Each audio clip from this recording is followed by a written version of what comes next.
Want to buy or sell a house, finance or insure a house, or stuck with a house and don't know what to do? Florida Talk Real Estate has been your local one-stop real estate shop since 2012. Get the advice you need from your local real estate pros.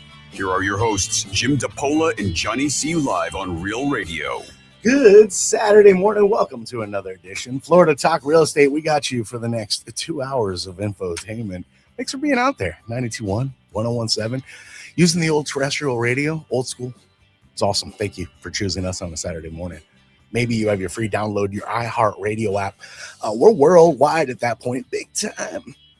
And thank you very much for making the decision to be with us on a Saturday morning as well. And we're digitally advanced.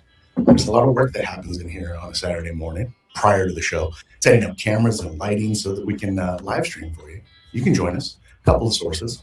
Florida Talk Real Estate on Facebook. Facebook. Or on chunk videos, plus a live stream on a Saturday. If you are there out the gates, thank you. If you're not, you can always join. And thank you. Remember, it's toll free to be a part of the program. If you have questions, comments, concerns on the world of real estate, maybe write this down. Toll free number 877-927-6969. The first voice you'll hear if you do decide to dial in will be the melodious tones of our producer extraordinaire, my brother from another mother. Jimothy, what's up, dude? Hello, and good morning, gentlemen. Happy Saturday. What's up? Why do you look like extra special today? What a great day today. Is that what it is? It feels good. Yeah, Right? you have a vibe. You have a glow. Yeah. Nice. I might be pregnant. Oh, I don't. That's why I'm asking. Might be. Something when you're standing at the door, I was like, look at the aura. I'm about 3 months showing. It's good to see you. That might be the course. That might be good. Always a pleasure. Good morning. Good morning. Jack, good to see you. Yeah, always good to see you too. Johnny C, that's me, your old buddy, your old pal. I still have 10 fingers. You got them over there? Nice. Yeah. I didn't shoot any fireworks Oh, out nice. this year, so I'm good. I was worried about your tongue, personally, Yeah, well, and your butthole. You never know. What? Yeah. My bunghole? Yes, Is that well, it? I remember years past. Oh, yeah. I'm like, you don't have to hold it there. oh, well. Yeah. Those videos. The videos exist forever. Glad to see all your digits there, though, my friend. Yeah. I went way too long because the music ran out. Way too long at that point. You know what? That's a sign that I went way too long. Let's get our very important people on a Saturday morning, like Ross Camaronets with Brightway Insurance, Juno Beach. Now, Ross is on like a different camera angle. If you normally live stream with us, you're like, where the hell's Ross? Probably because I'm guessing. And I'm only guessing because of where he's sitting in the studio. He has a different configuration on the way you see the studio. I don't know. Hi, Ross. How's it going? Yeah, no, I actually, the benefit of Mike being out is this is the preferable spot. Is it preferred? It's just a better chair. You guys should leg wrestle for it just a every better morning. chair.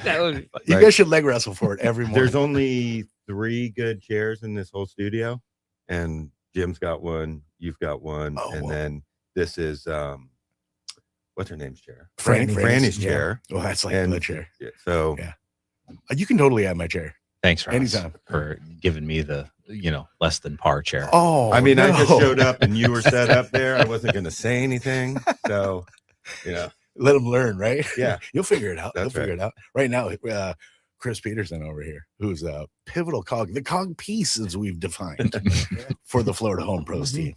Keller Williams Innovations. You're learning right now. You're like, wow, I'm in like the this is the kids table over here. I guess I got to work my way up. So that's crazy. I'll put in the time, I guess. So spatially, there's a little more room where Ross or where Mike kind of traditionally sits. I didn't realize there was a chair difference.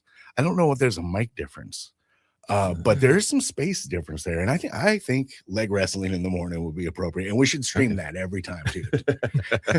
Especially the third leg. That's the intro. Yeah, that's the pregame. That is the intro. Yeah, is us wrestling, and then find out who sits where. That's right. Yeah, and you know what? And I think we should do it like full Chinese fire drill, like every seat in the house.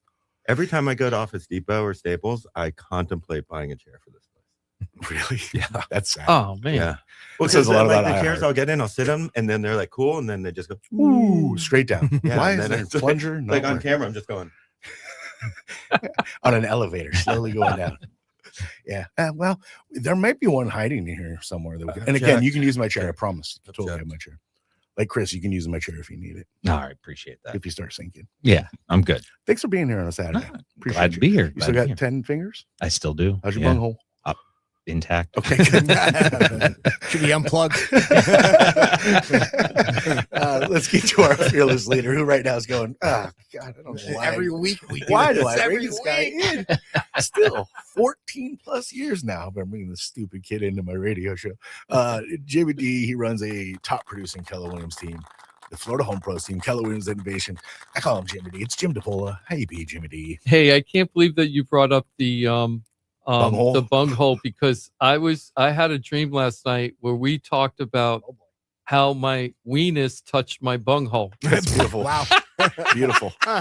And I was thinking that was so funny, and then you brought it up, so I had to Right. bring up the weenus. There's a picture, Jimothy. I'm saying weenus. Jimothy had the opportunity one time where he's like, look at this picture where he was shoving his weenus in a bunghole. Yeah.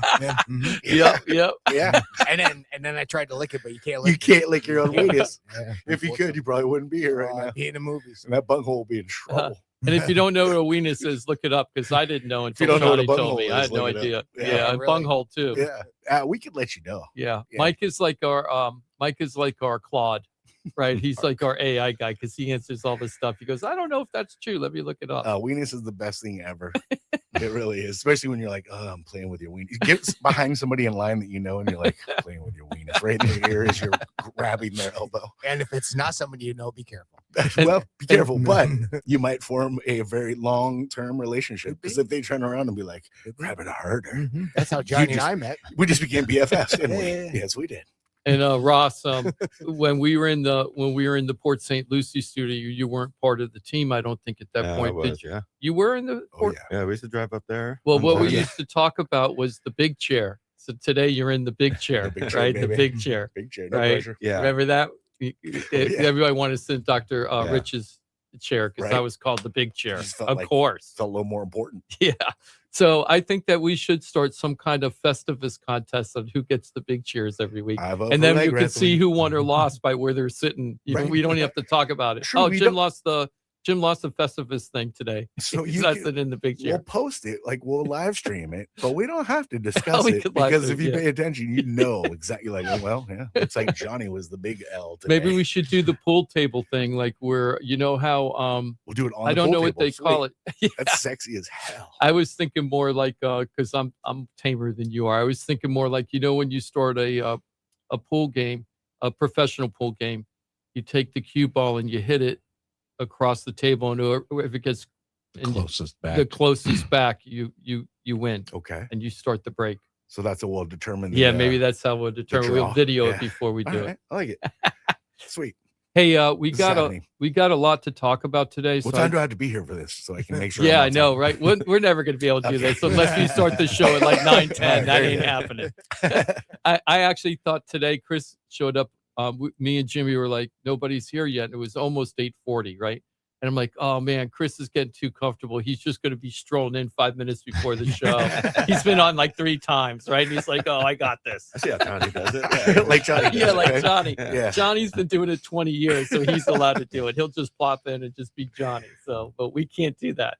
I come in, I'm reading the articles before we start because I got to figure out what the heck we're talking about. Let's just go just a little overview. Of course, we're going to do the shout outs. We're going to talk about some of the properties we have for sale. We're going to talk about something. It was so funny. Me and Ross didn't talk until this morning, and I saw an article on Channel 5, and I watched the article. And I'm like about this woman that was having problems with her insurance, her property insurance, Okay. and I'm like, this doesn't make any sense at all, right? And they're doing it as like a consumer, spotlight on the insurance crisis. So and then I asked Ross about some of it. He felt the same way. We hadn't even talked. It's like a weird spin or something. It isn't a weird spin. It's just that the content that they had, they didn't really check out very well. And if you know, one of the things I noticed, they didn't talk to any insurance people. No pros. Right. So they should have just called up Ross and he would have gave him the real scoop, So we're going to talk about that because I thought it was interesting. And this is another interesting thing we're going to talk about today is the future of Palm Beach County. And the reason why I'm bringing that up, we have 3 big subjects that are happening right now in Palm Beach County that really is changing or could change the whole dynamics of Palm Beach County. AI data centers, that Tango project is going to be voted on this week, right? The big data center they want in the Loxahatchee area. Totally happening. We've got the property tax eliminations and what's happening about the advertising for that now and what's coming out. So we're going to talk a little bit about that. And the third thing is West Palm Beach. There's a lot of residents that are up in arms right now, and they're saying they do not want to be Wall Street South, right, which is the new name for our area. And they're very concerned about what the downtown and the rest of the West Palm Beach area is going to look like. And there's been a lot of residents coming out talking about this. So I thought it'd be kind of interesting because I feel like we're in the 1990s again. When I was a newspaper reporter down here, early 1990s, I'm talking early, like I know I'm saying 1990s, but like 89, 90, 91, 92, 93. There was a big push about saving our farmland and agricultural areas because they were so worried about development, and they created all these regulations and laws to protect all that stuff. And we really went through a big thing for years about that. And everybody's radar, residents and the politicians, was laser focused on that for a very long time. Of course, a lot of the stuff was passed, and then what happened over time? Yeah, it's toothless. People change, Yeah, right? yeah. People change. Well, it wasn't toothless for a long time, but eventually they started taking. Well, they start testing the fences. And Yeah, they're they like, started there's yanking the that's teeth. actually not electric. Yeah, Look so at this. Come on, come yeah. at me. So we're going to talk about that because we think it's interesting. I'm not going to get into the politics. We're not a politics show. So if you guys start putting stuff on the, on the comments in there and everything, we want to hear what you guys think. But if you're going to just get into the whole red blue thing, I'm so over that. That isn't what we're talking about. We're talking about living in Palm Beach County or South Florida and how it affects your life. It doesn't matter if you're red or blue. We just want to know how you feel about these subjects without getting involved in all that. Or purple, but Yeah, whatever. or purple or exactly. green or whatever. I Yeah. don't care. I just, it's definitely changing the face of our county, or could change the face of our county, good, bad, or indifferent. We should talk about it. That's what it's all about. And then we're also going to talk about buying a home for your college kids. There's a lot of people out there that are considering or have been doing this. I know in Gainesville, when a long time ago, I knew a lot of kids whose parents were buying a apartment or a condo or a home for the college kid for the 4 years that they're going to be in college, with the plan on keeping it for that time and then selling it when they're done after the kid graduates. Chris is becoming very well versed in that. He's on house number 2 right now, not even in our area. And we're going to talk with Chris about how he's doing that and what he's finding and what he's learned through this process to help other people and go, hey, that might work for us. Cool. And, we got FAU right here in Boca Raton. And I know of a lot of parents that are doing that. And there's a certain area just on the fringes of the campus where a lot of parents go there, buy the condos, and put the kids in there until they graduate. So we're going to talk about all that when we get going. Awesome. But let's go ahead and start out with shout outs first. Just want to do I know we kind of talked about this last week, but I want to do a shout out to Victor and Tiffany. I went and met with them the week before last. Well, not last. Yeah, the week before last, like July 4th. Remember? I guess I haven't talked about this. No. Let me do a shout out to Victor and Tiffany. They called me up. Victor's a big fan of the show. Tiffany doesn't know us from Adam. Very common with the husband and wife. One's a big fan. The other one has no idea who we are. Yeah. So, yep. And met with them, had a very long conversation because they want to sell a really nice townhome in Briars Bay in West Palm, not too far from the studio. And then they want to upsize to a larger home in the Royal Palm Beach, Wellington area.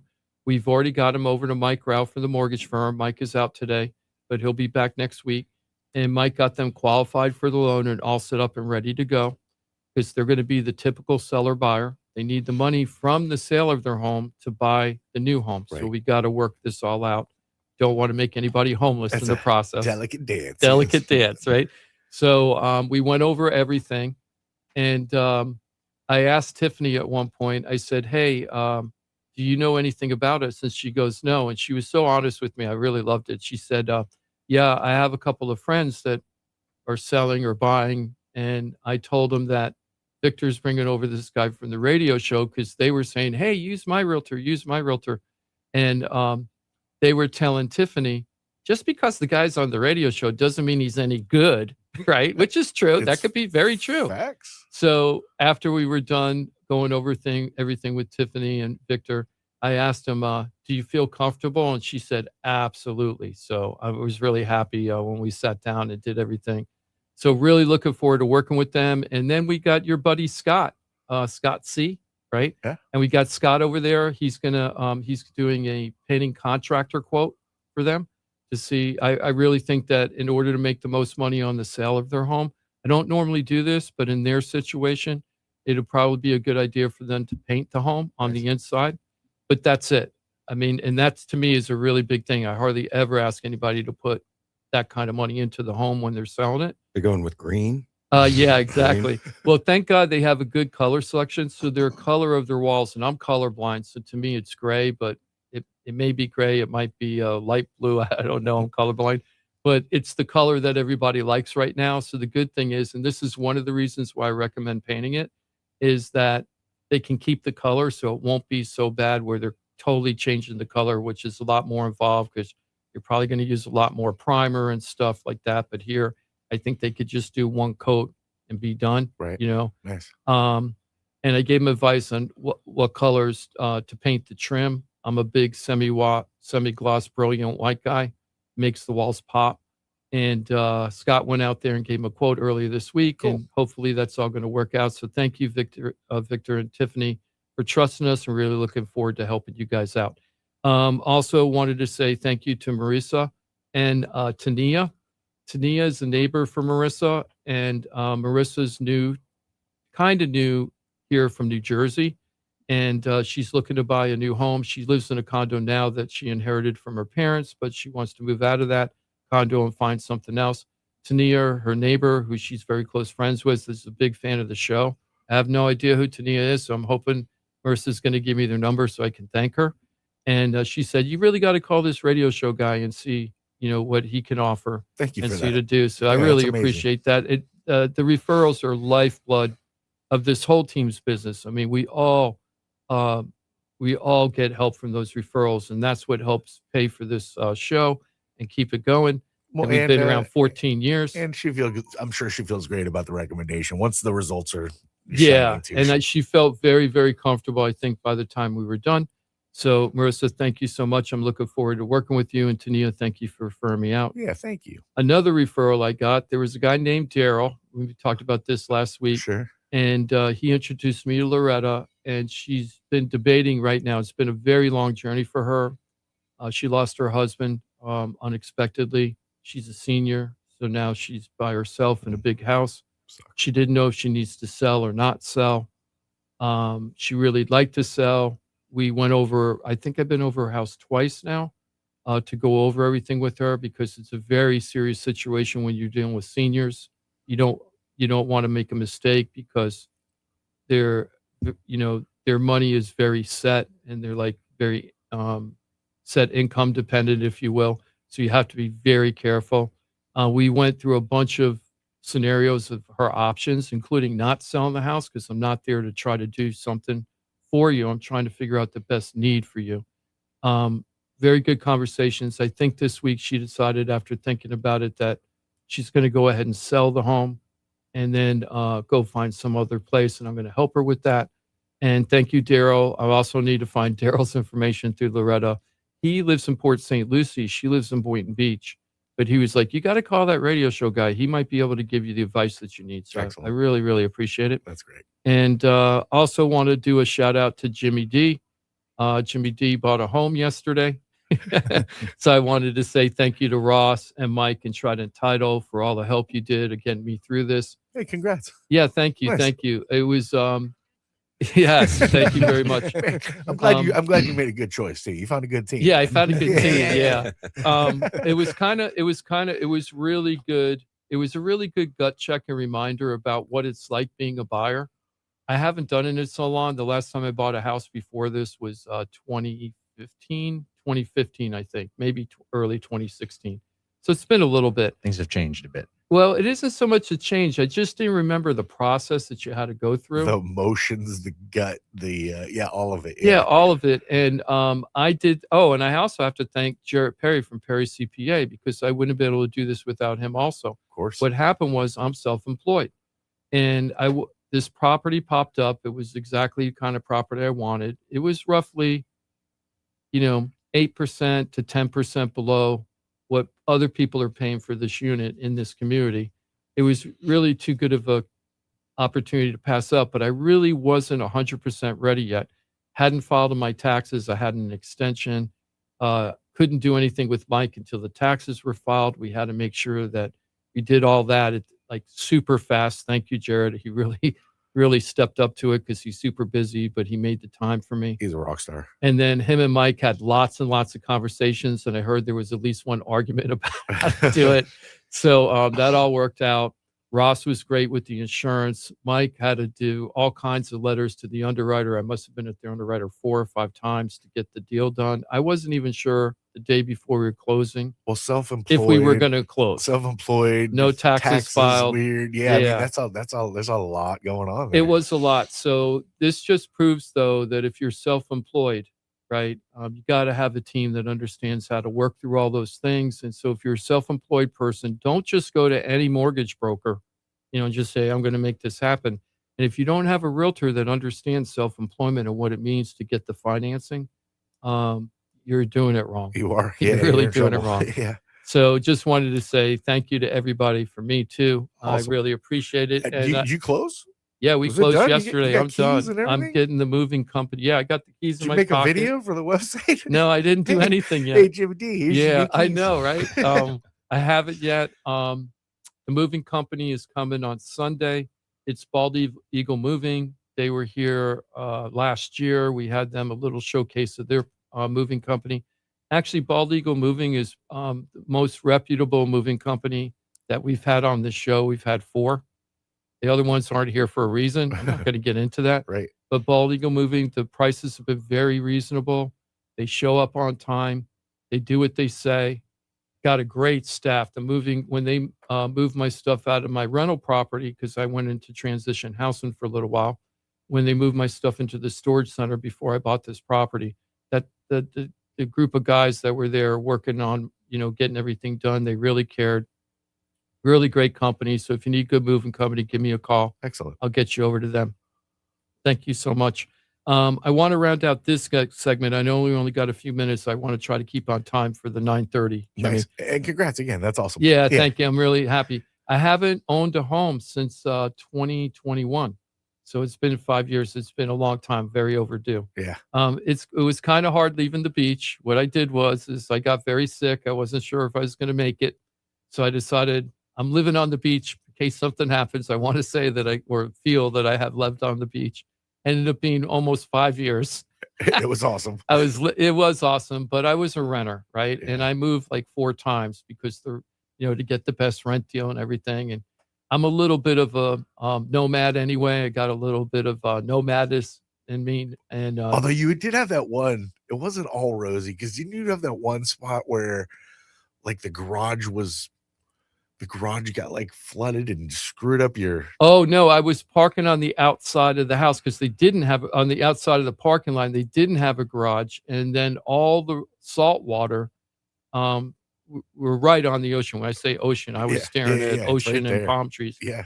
The water would run down the parking lot, and it rusted out my brakes 3 times. And the car was only 2 years old, and I had to replace all my brakes. Not the brake pads, but the rotors. Yeah. 3 times in 2 years. It was That's crazy. crazy. I remember that. Beach life. Yeah, and the very things first they don't one. tell you about beach life. Sometimes, right? Yeah, the salt air is going to corrode just anyway. Oh yeah, it's bad. But this was really bad. Yep. And then the first place I moved into on the beach was in Juno Beach, right? Juno Beach, right? Where Ross Camaranet's office, right around the corner from Ross's office. Oh, that's sweet. And I was staying there, but it was the first place I did, and I did it really fast, and it was super cheap, so I had to take it. But I had Mike's son come over one time. He loved fishing over in that area. So Mike's son, Andres, who works for Brightway Insurance now. That's weird. Look at that. All come together, a little piece, like a puzzle. Yeah. And he came over and looked at it. Now, that was a furnished place. It was furnished, and he comes in, he looked at it, and it was very old furniture. It was very dated, right? But I had done it on the fly very fast, and it was like convenient. It was cheap, and I was doing it because I want to live on the beach. And, Andres is super nice, greatest kid in the world, but he's also super honest. So he goes, "It smells like old people in here." Did they just die in here?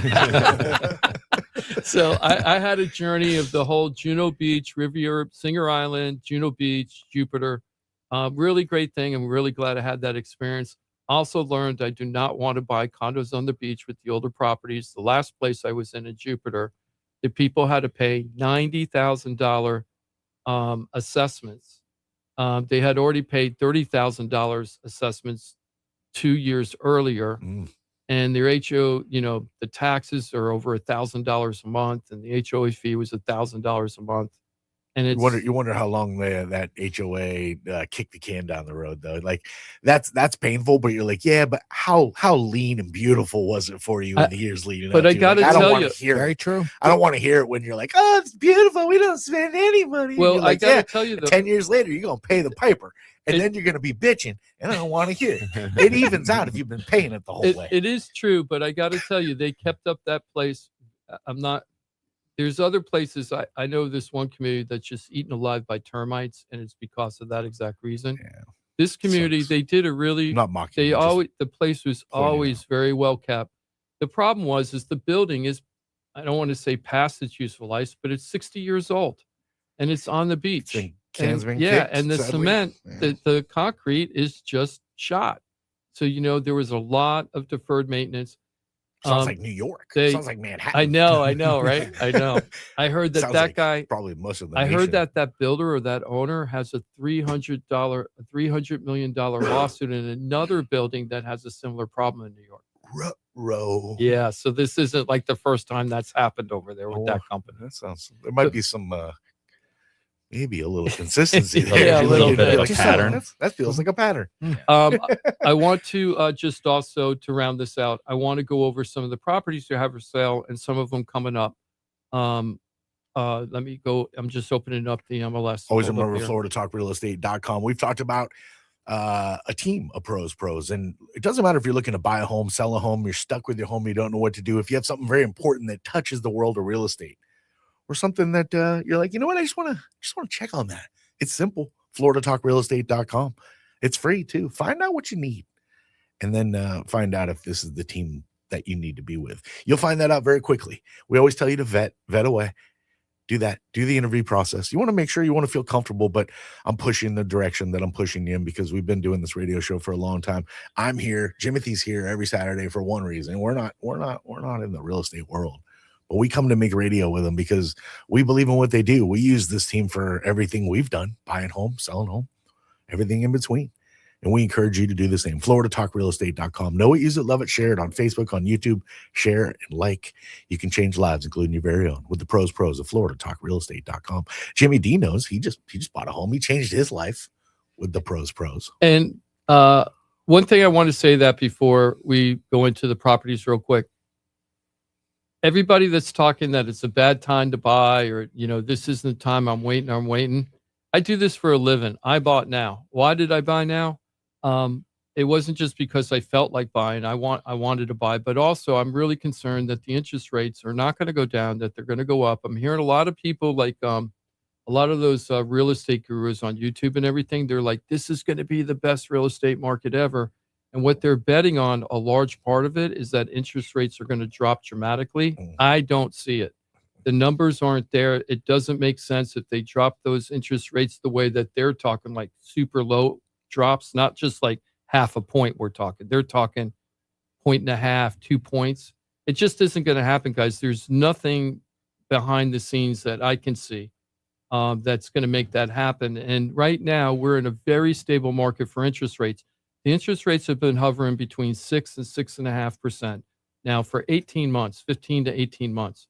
And that's a great market to be in when you're a buyer. You don't have to worry about the mass fluctuations when you're trying to buy. Right. And So- if you just wipe out the COVID tainting of our minds, right, as a nation, 6 or 6.5%, that's a great rate. It's a very reasonable rate. It is historically a great rate. And if you can just understand that number is an equation, you went through it. You just went through it. Why did you buy now? One of the easiest answers is because you've been looking to buy and the time is right for you. Yes. And the other thing is the seller, even though I'm a real estate agent, the sellers gave me a seller concession where they help pay some of my closing costs and down payment. And you can still do that. But the inventory is shrinking a lot right now. And there's going to be a point where the sellers are going to have the upper hand again. Right now, it's kind of a neutral market. And if you can find the right seller to work with you, you can get great deals out there. Sure. There's people that are willing to work with you because they really want to move their property. Yes, Yeah. yes. And the sellers Are they in the market or on the market? most It's of the different. sellers right now are in the market. If they're putting their house on the market, they want to sell. Most of them, they're not like, hey, if I can get this price, this crazy price, then I'll sell it. But I don't have to sell. I don't hear that a lot anymore. I don't have to sell my property. And they actually get like defensive about it, right? And I'm like, hey, you're the one that says you want to put it on the You market. put the sign in the yard. Yeah, Not it's like- me. Isn't it funny that you would say, hey, I want to hire a real estate agent to sell my house, and then you're telling that agent, I don't have to sell my property. Like they're mad at you. I'm like, you called me. What the heck? Well, because it's 9:30, let's go ahead and take a break. On the flip side, we're going to talk about the properties that I would like to promote on our property. We have a couple really interesting opportunities, and there might be a great opportunity for a veteran out there. Thank you for your service. There's a really, really great opportunity for the right vet. I'm hopeful I'm going to have a match there. And then we're going to roll right into, you got a kid that's going into college. Maybe instead of doing the dorm thing or finding a off-site rental property, maybe the best thing is to buy. And Chris is going to tell us all about that on the flip side. Timothy paid for his rent when he was in college by selling pictures of his feet. Oh, I thought you were going to say drugs. Well, a little both. He couldn't sell those. Yeah. I put drugs on my feet. Yeah, there you go. I was going to say that's what I was going to say. Perfect combination. Just in between every toe. Yeah. Beautiful. Yeah. I mean, where there's a will, there's a way. You got to do what you got to do. Thank you for being with us. Today's the 12th, 11th. It's the 11th. We're 7-Eleven. Go get your 7-Eleven Slurpee. day. Oh, it's Slurpee Day. Slurpee isn't it? Day. Nice. Yesterday was 710. Happy 710 day to all my heads. And if you don't know what that means, you might not be ahead. Big fight tonight, too. Yeah, there is, huh? What fight? Yeah. McGregor and I hate to say it. I don't know Seriously? who's fighting. Oh, you're a fight guy. McGregor's fighting tomorrow? Tonight. Tonight, yeah. Yeah, it Oh, is. I'm getting yeah. that. And I didn't know Max that. Holloway, yeah. You're a fight guy. I thought for Yeah, sure. I didn't know that. He's been too busy buying a property. Good point. Yeah, that's that'll be widely viewed. There's a bunch of people that don't normally watch UFC. They're like, I might watch this fight tonight. Yeah. It's a Conor McGregor effect. Mhm. Conor. Yeah. Yeah. I also Who'da- think that there's a little bit of effect too, the fact that it's not pay-per-view anymore. And if you have Paramount Plus, you're good. It's been I on mean, Paramount for A little months, while. though. Yeah. I Oh, mean, I've been watching a lot more UFC I don't now. get Paramount. That's maybe why. Okay. you have to pay for Paramount, but you Yeah. have to pay for the pay-per-view too. So I mean, it's Yeah, but I just didn't cheaper. see any advertising on it. That was so wild. Huh. That's why I thought it would be in my feed. I think Chris nailed it. You've been a little busy. Yeah, Yeah, a a little little bit. preoccupied. Because there's been Lot going on. a lot of hype for this fight, for sure. And a lot of hype for Florida Talk Real Estate. I've been seeing it everywhere. Hell yeah. FloridaTalkRealEstate.com. Know it, use it, love it, share it. Facebook, YouTube.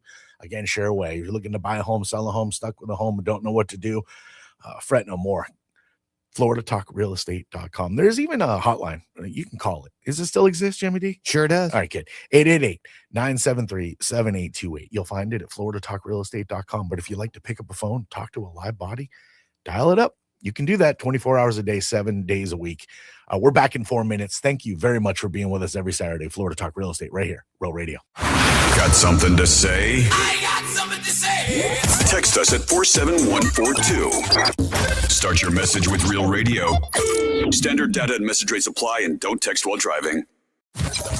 Here's what's happening with the weather on Real Radio. I'm meteorologist Charlotte Carl with CBS 12 News. We're starting off with a little bit of rain. The good news is the rain will clear out of the area pretty quickly through the morning. We are expecting a warm day following the showers clearing out. Temperatures will once again climb into the low and middle 90s with a heat advisory kicking in at 11 a.m. this morning. This report is sponsored by Aleve. At some point, body pain may creep in and become your reality that day, but Aleve is here to keep you moving. One pill gives you up to 12 hours of body pain relief. So don't let pain hold you back. Try Aleve today. Use as directed. Hey, it's your boy Johnny C here, host of Florida Talk Real Estate. They're tops when it comes to helping people buy and sell houses. But Florida Talk Real Estate is so much more than that. For 5 years, I've watched these guys help thousands of our listeners with any real estate need. They couldn't do it without their sponsors, who are experts in their fields. Check it out. Jim DePola, powered by Keller Williams Realty. Their team specializes in helping people sell their house for top dollar, and buyers get great deals on the purchase of their home. That's what they did for me and my family, and I couldn't be happier that I hired them for my real estate transaction. Mike Rao from the mortgage firm is one of our favorite guests on the show, and he is the mortgage guy. Whether you're looking for a refi or a mortgage to purchase a new home, Mike Rao will get you the answers you need. The mortgage firm is licensed to do loans in Florida, Alabama, Tennessee, and Georgia, and they have local offices that cover all of South Florida. So if you're thinking about a refi or a new mortgage, go to the mortgage guy, Mike Rao, and find out what he can do for you. The Mortgage Firm, Inc., NMLS 189233, Florida license MLD 78, equal housing lender. The law office of Paul A. Krasker has been specializing in real estate law for nearly 25 years and has the professional team you need. Upside down with your house, Paul's team can help you conduct short sales, loan modifications, even if you're behind on payments. They also help you with foreclosure defense and bankruptcy. They can even help you get a student loan modification and repair your credit to get the score you need. Paul's full-service team has helped thousands of our listeners, and they can help you too. Trident Title LLC is the largest privately owned title company in Florida. When you need a title company to complete a refi, home purchase, or sale, Trident Title has got you covered. Not only do they offer competitive pricing, Trident Title has attorneys on staff to make sure if you have bumps in the road declaring title that you can get the job done. Beware, not all title companies in Florida have attorneys on staff. Trident Title does and complies with all the new federal regulations released last year. Ross Camaronets, owner of Brightway Insurance, has been helping our listeners get great rates on homeowners insurance plans. Haven't checked your homeowners insurance policy in a while? This is a great way to help reduce your monthly mortgage payment. Ross can also help with renters and auto insurance. Ross is only a phone call away and can usually get the answers you need same day. Call Ross today at 561-425-6228 or drop by his office at 873 Donald Ross Road in Juno Beach. So now you know why I'm happy to be part of the Florida Talk Real Estate Show, the longest running real estate show in Florida. And all these sponsors are just a phone call or a click away. Just call 888-973-7828. That's 888-973-7828. Or go to floridatalkrealestate.com. That's floridatalkrealestate.com. And don't forget to use the most accurate search engine to find your new home or ask for a free home valuation because floridatalkrealestate.com has you covered. That's floridatalkrealestate.com. This is Real Radio 92.1 and 101.7. Real talk for the Palm Beaches and the Treasure Coast.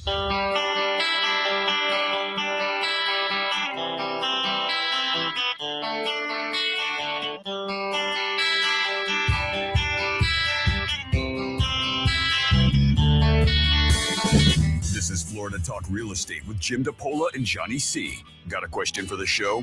Call us live at 1-877-927-6969. Yeah, banging it out for you on a Saturday. Thank you very much for being with us, making us a part of your weekend on this 7-Eleven day. And we just piece it together at break time. It's Slurpee day. Go get your Slurpees. Oh, Man, it's nothing better than a Slurpee. It really isn't. Unless it's maybe a snow cone. Maybe a snow cone's a little better than a Slurpee. But man, that's a tough one right there. Johnny C, that's me. Jimothy is our producer extraordinaire. What's up, my dude? Hello and good morning, gentlemen. Good morning. Phone lines working over there? Sure do. Let's Check see. them. Make sure. 877-927-6969.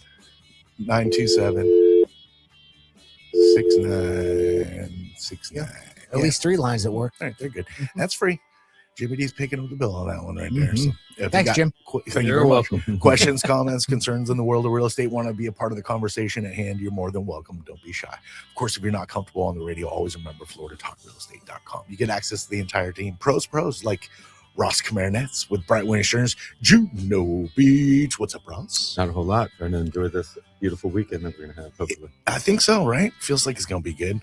Do you just anticipate rain, though? Like, at this point, you're like, yeah, it's going to rain. And then 15 minutes later, we'll be good. I don't really pay attention. I just kind of open the door and look outside and go, okay, it looks okay. It's hot, hot. looks okay. Yeah. And then I look out and I'm like, oh, looks like it's raining. And then you go, it stopped. Yeah. Yeah, look at that. Yeah. And then I look out the front yard and it's not raining. That's my favorite part. Let's go. The line goes right over the middle of your house, right? We're not going out the backyard Yep. until a little bit later. Thanks for being with us on a Saturday, Ross. And thanks for being willing to have a camera in your face. That's right. Live streaming on Facebook, on YouTube, Florida Talk Real Estate on both. You can see Chris Peterson. He's the cog piece, the pivotal cog piece of the Florida Home Pros team, Keller Williams Innovations. Chris, good to see you, buddy. Good morning. Good to see you too. And thanks for highlighting the Slurpee Day. Yeah. Well, hey, do you remember the snow cone machines back in the day? Yeah. I wonder if those could even be legal today. So I do remember when we're in the market for them right now. And I wish I wasn't. This is terrible. We're like shopping them at Rockville in May. It was a steamer. And they had like $12 snow cones because they were just like, we're going to gouge the hell out of you. Oh, yeah. And we bought, I don't know, 20 of them.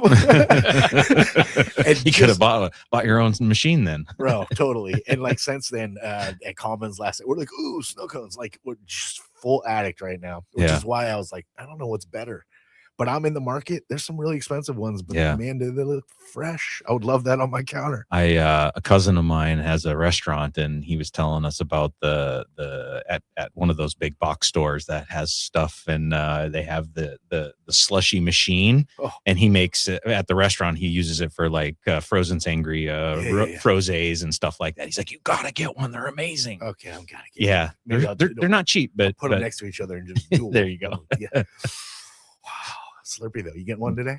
Probably. Yeah, I'm gonna have to. Blue, red. I don't know. Kind of depends on my mood. Gotcha. Yeah. Yeah, you'll decide there. Exactly. Right. What looks good? I like the way you roll.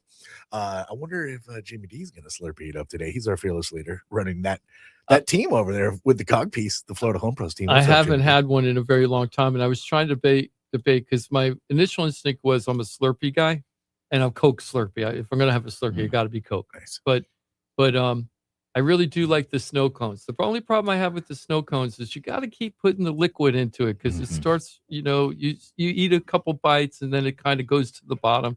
So you want to keep putting more liquid in there. Okay. But with the slushy, it's very consistent the whole way. It is consistent. But the end of the snow cone is the reward because especially if you've got the sweet tooth, that's where all the goodness is. Yeah, exactly.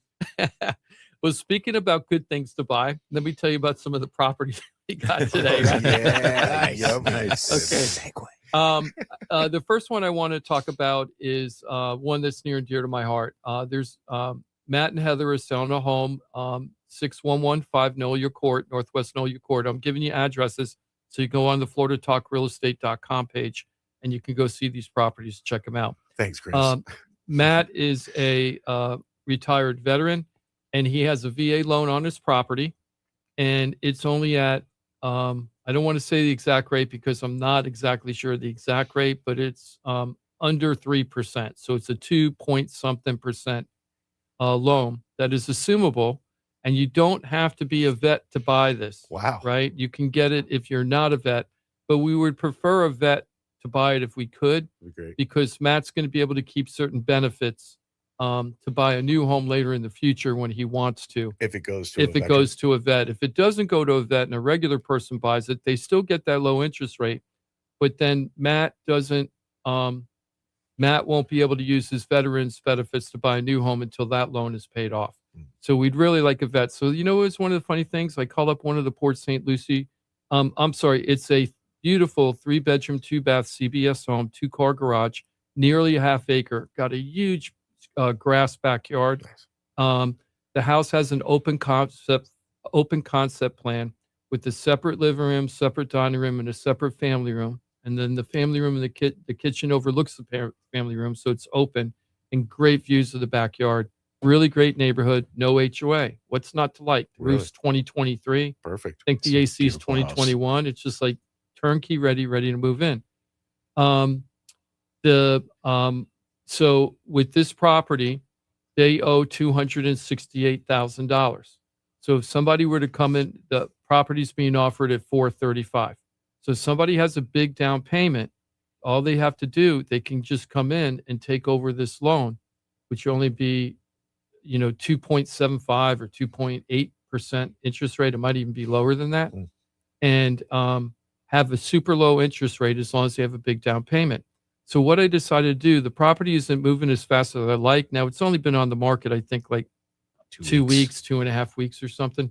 But I decided I was going to call all the veteran groups that are in and around St. Lucie County. So I called one of the posts, the VFW post, VFW post, called them up, talked to the commander. Guy's like, yeah, we don't do that. And I said, hey, look, I have this opportunity. Maybe you have somebody that you know in your circle out there that really could benefit. You're going to be helping a vet buy, and you're going to be helping a vet sell who really needs to sell. And he's like, yeah, we don't do that here. And I go, okay, I was just calling you to try to help out vets. And then he, like, as he was hanging up, he was kind of cursing me out. And I'm like, what? What did I do? I'm trying to offer something. It wasn't like, it wasn't like I was selling. I'm not trying to sell you anything. Yeah, I'm I'm trying to help. Highlight an opportunity. So I was very busy on Thursday when I found these groups. I have 7 other types of groups to call up there, and I'm going to be reaching out to them. And that's a creative way to market to try to get the property sold for Matt and Heather. So if you're thinking, hey, I'm a vet, I want a good home, I have a big down payment, we'd love to talk to you, see if we can make this work. And it's a really great home. Check it out at floridatalkrealestate.com. Yeah. The other property that we have on the market, it's only been on the market about 2 weeks, maybe less, is 5034 50th Way in West Palm. This is a 2-bedroom, 2.5 bath townhome with the courtyard. People called, somebody just talked to me and called they're the quadruplexes with the mansard roofs. They're called mansard roofs technically, but the people called it the mushroom roof. So I don't know if people might go, oh yeah, those kind of houses. These are ubiquitous all over Palm Beach County, these type of homes. A lot of them are called Sandalwood. Sandalwood Lake South is where we're in, but a lot of them are just called Sandalwood. Jupiter, Palm Beach Garden, Point Beach, here in West Palm, because one developer was famous for just going out there and building all of these all over the county for affordable housing. And they're still affordable housing because they're a great deal for a family because the HOAs are low, and you can get into these houses pretty inexpensively. This one is getting a brand new roof next month. The whole community is getting a brand new roof. Nice. No assessment, none. Great. So you get a brand new roof with this house. Don't have to worry for another 20, 25 years to worry about, am I going to be slammed with assessments? Not happening. And this house is only $250,000, and it's in very good condition. Can't tell you it's brand new everything, but it does have a really nicely upgraded master bath. And the rest of the place is very on point, move-in ready, no issues at all. Paul's like, sell the house now, but we need the $250,000. So we did get an offer yesterday, only 14 days on the market. It's not at the price we want. When we go back after the show, I'm going to be going back and trying to negotiate that. But I don't know if that deal is going to solidify or not. So we are looking for a buyer. This is a great opportunity. And here's the funny part. The realtor that called me up to make the offer, the people that are buying it, the people that turn in the offer are teachers. So what they did is they offered lower than what the asking price was, which is what we really need on this one. And then they said, when they told me they were a teacher, I go, why aren't you using the Hometown Heroes program? And the realtor was like, not interested in it at all. And I'm like, and then I started calculating it for him. Hey, if you use the Hometown Heroes program, based on your down payment that you're offering, you're going to get $12,000 from the state to help pay for the down payment and closing costs. In this house, you only need about $23,000 to buy it. So you're only going to have to bring to the table maybe $10,000 to buy this house. For a lot of people, that's the first lesson of security for rent, right? And I'm like, this is awesome opportunity. And if you don't know how to do it, because I checked the realtor's stats and they're no production at all. They've done one deal in the last 12 months. Bless you, Ross. So I said, I'll walk you through it. I'll walk you through the whole process with your buyer. Use your mortgage company if you want, but we'll walk you through the whole thing. No interest at all. Wow. So anyway, That's a disappointing. it's very disappointing because that buyer probably doesn't even know that there's this opportunity sitting out there for him. So it sucks. So the Hometown Heroes program, we talked about this last week. It starts July 13th, right? Just a couple days from now. There's $50 million that the state put aside to help Hometown Heroes buy homes. You don't have to be a first-time home buyer necessarily. You get up to 5% of the loan value, not the purchase price. So how you figure that out, whatever let's say you're buying a house for $100,000 and you're putting $5,000 down. Well, you would take 95,000 would be the loan, times it by 5%, and that's how much money you would get from the state. There's only certain professions that are allowed, but it's a pretty big net.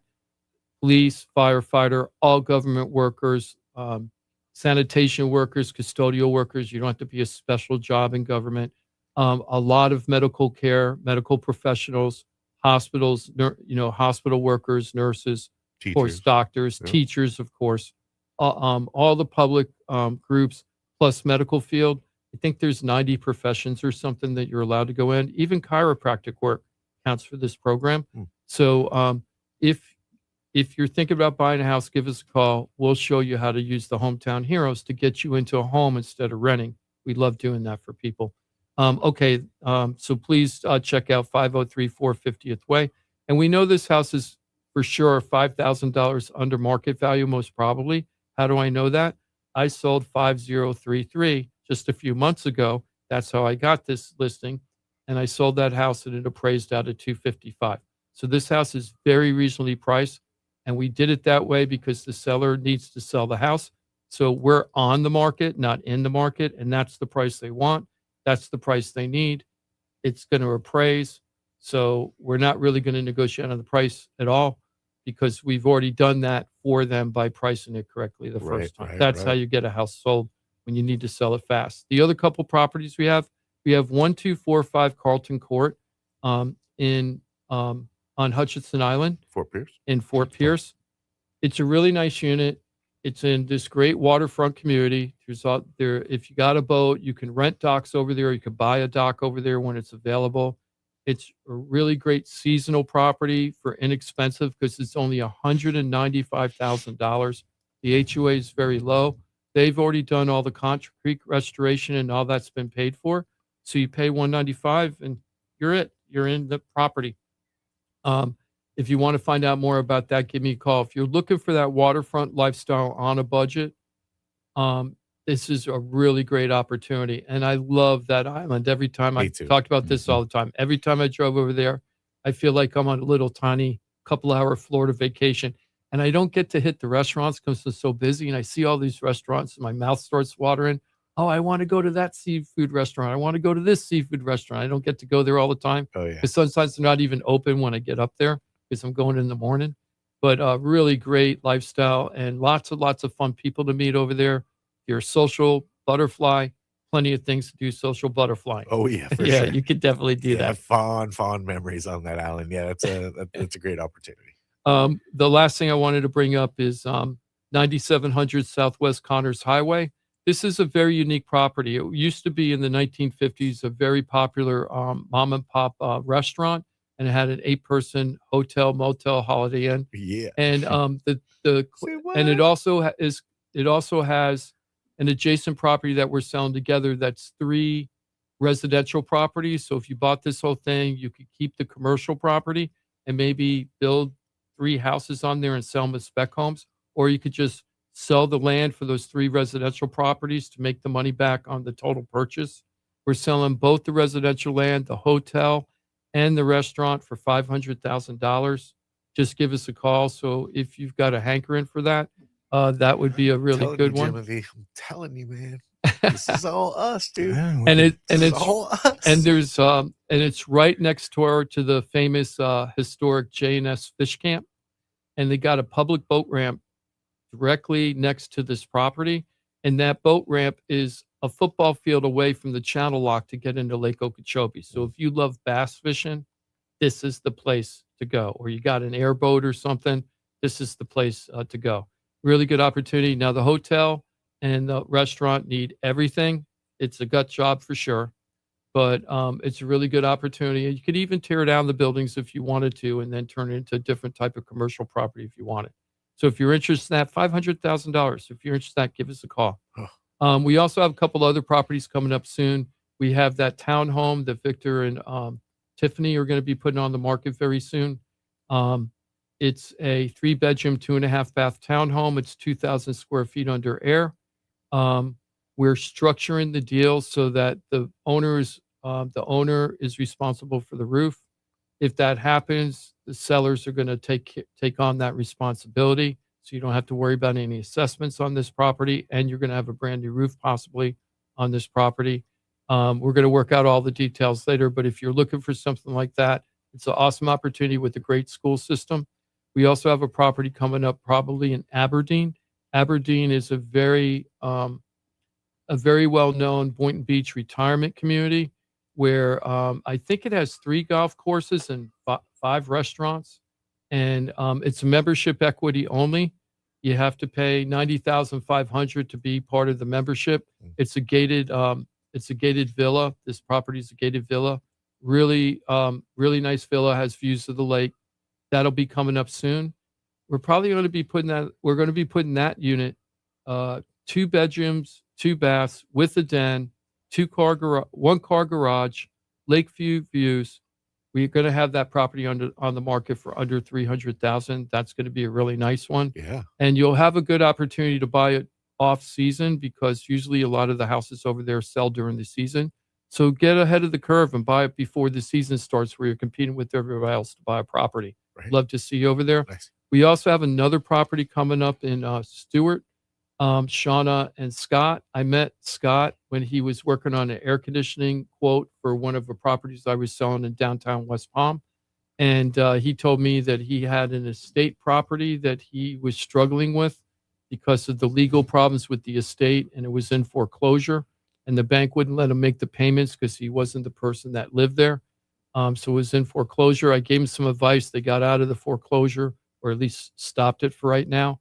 And we're going to be putting that house on the market in just a couple of weeks. Really nice 2-bedroom, 2-bath home in a great neighborhood in Stewart. This unit's going to be, I think, under $250,000. So it's a very affordable home in Stewart. You know, Stewart's a great place to live. So we have all these opportunities. So if you're thinking of buying, give us a call. And of course, if you're thinking of selling, give us a call. Yeah, FloridaTalkRealEstate.com. On the Facebook page, Lynn made a good question that actually ties very closely to this. She's asking, can you tell me if at age 72 I'm looking to downsize, should I go to apartment or house, and will you help with tax consequences if there's a large capital gain? So really spot on question. Oh, awesome. So Lynn, thank you for reaching out to us, and don't forget to like the page. It always helps us out. So let me just answer a couple questions. I can't give you the answer to the first one, and you're going to be just like Loretta, who I'm dealing with now. She's selling her home, and then she wasn't sure if she's going to buy or rent afterwards. She's on a fixed income. She only has a certain amount saved. She's really counting on a lot of the money that she has from the sale of the home to be used for her future living costs. Sure. And she's very worried because she's on a fixed income. So we spent 4 hours over 2 meetings going over all the different options, and she still hasn't fully decided what she wants to do. That's okay, because we got to make the right decision, not the fast decision. Yeah, that's right. So I know this sounds kind of cheesy, but it's not cheesy. I don't have the answer of that because everybody's different. Why is that, Johnny? Every situation is like a snowflake. It's like a snowflake. Everything's different, but I promise you that we would get you all the answers you need. Now, as far as the accounting for capital gains, if you're married and you own the home, you can make up to $500,000 profit on a home and not pay capital gains taxes if your property's homesteaded, if you live there full time. If you're a single person, you get a $250,000 tax break for no capital gains. Now, what a lot of people don't get, and this might be your case, Lynn, is when you sell a house, and let's say you get a check at the end of the day. You sell the house, you pay off the mortgage if there's one, you paid the real estate commissions, the closing costs, everything you're supposed to pay, and then the title company gives you a check for $350,000, and you're a single person. And you're thinking, oh my gosh, I got to pay capital gains taxes on $350,000. That is not true. Now, I'm not an accountant, So we're going to get you the CPA if you need one, and we have one, Jarrett Perry CPA, Best of the best. Perry Group CPA. But what you need to know is that you get to strip out a lot of things from the time you own the house. The closing costs when you bought and sold the homes, those go away. That isn't that much, right? But it's still a chunk. All the repairs that you did over time on the home, that all gets to be stripped out. So when you're done taking everything out, especially if you own the home a long time, that capital gains, you might not have to pay anything, even though you're getting a check for $400,000 and your capital gains obligation is over $250. Even just like deferred maintenance, huh? Yeah. Yes. And there's other kind of taxes. Now, I'm not an expert on it, so I even think that your property taxes can be included in that. I'm pretty sure, but I'm not 100% sure. And who would know that? Jarrett Perry from the Perry CPA Group. Yeah. And he gives our customers free advice for that stuff. So I'm not trying to upsell you to say, hey, hire this person, that person. But if you're interested, Lynn, in anywhere in the country, I don't know where you live. So if you don't even live in Florida, we can still get you the answers you need to make the right decision. That's right. Oh, and that's another shout out. I forgot to do this other shout out. Brian. Brian came to me to sell his house in Madison Green in Royal Palm Beach, and we went through heck and back together. It took us over 280 days to sell that house. It was crazy. And he had worked with another realtor for another 180 days before me, but we stuck together thick and thin. We had a couple rough moments with each other because we were honest, but we knew we each had each other's back the whole way. We got that house sold last year, and then I helped him find his new home where he moved to Dunedin. It wasn't Dunellen. Dunedin is near Ocala. Gotcha. Okay, it wasn't Dunellen. We were talking last week. I'm like, that isn't by Tampa. That's because I had the wrong city. He's in Dunedin, which is Ocala is basically their downtown for Dunedin. But we got him a house over there. He loves it. He's renovated it. I'm going to go up and see him soon. He called me up and said that his significant other owns a brownstone, a triplex brownstone at Ozone Park in New York. He goes, do you think you could help me sell my girlfriend's brownstone up in New York? I'm like, heck yeah, we can do that. So we're in the process right now of finding the perfect match of an agent to work with us to get that brownstone sold. Cool. Really looking forward to it. And I'm also looking forward to for this. It's a rental triplex. I want to know what happened with that Mondami cap on rent freeze and how it might affect the property values up there. So that's going to be kind of interesting. So I'm going to learn a little bit about how New Yorkers do it up there when we go through this process. And I always like learning things. Yeah, heck yeah. Yeah. Super cool. So thank you, Lynn, for reaching out. All you got to do if you want to talk to us, just go to floridatalkrealestate.com. There's a contact form there, and we have our 888 number. That's a 24-hour hotline number. Now, we have a live human being calling, taking the calls. I got to be honest with you, I'm not crazy about that service right now. I've had some complaints that the people answering the phone are not the best. I'm trying to find a replacement company for that, but I've been with them for 5 years. It's very hard to find those live callers. I could go to those AI prompt calls. If you guys think that it would be better, I'd like to hear from the audience. Maybe you can give a shout out on Facebook or YouTube. Would you like to rather talk to an AI prompt caller to answer your questions so I can give you a call back? Or would you rather talk to a live human being?